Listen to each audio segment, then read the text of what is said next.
Do you struggle with Japanese verb grouping? When you start learning verb forms like te form or nai form, you need to know verb groups. But how do you know each verb group? In this video, I show you how to detect each verb group using the math form. If you are more familiar with dictionary form, please watch this video. Okay, let's start. あすか先生の日本語道場。こんにちは、あすか先生です。Hi, I'm Asuka Sensei, your Japanese teacher. Today I'm talking about verb groups. There are 3 verb groups. Group 1, Group 2, and irregular. Let's check which one is irregular. There are only 2 verbs, します and 来ます。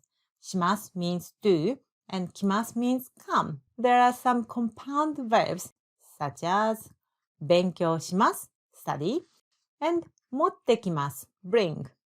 します verb has many compound verbs. Group 2 verbs are 2 types. First one is a sound verbs. For example, 食べます. As you can see, before ます, there is a sound. 食べます.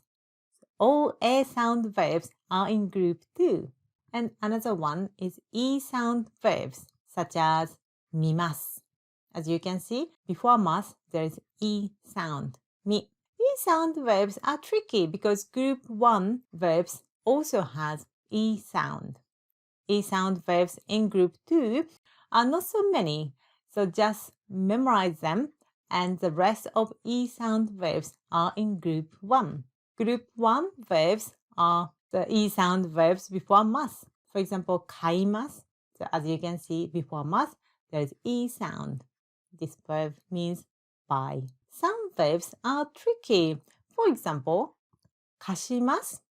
It looks as if the compound verb of します, but actually it's not. It is the group 1 verb. Today we've learned verb groups using math form. There are 3 groups in Japanese verbs: group 1, group 2, and irregular. Irregular verbs are します and 来ます, and they are compound verbs. If a verb has an a sound before ます, it's in group 2. Some group 2 verbs have e sound before ます. You need to memorize them. And the rest of verbs which have e sound before ます are in group 1. Now you can understand each verb group confidently. If you love this tutorial, please like the video. Do you know someone who might be interested in this video? Please share. If you are interested in learning authentic Japanese, please subscribe to my channel and turn on the bell mark. You can get a notification when I upload a new tutorial. Thank you for watching. See you soon. またね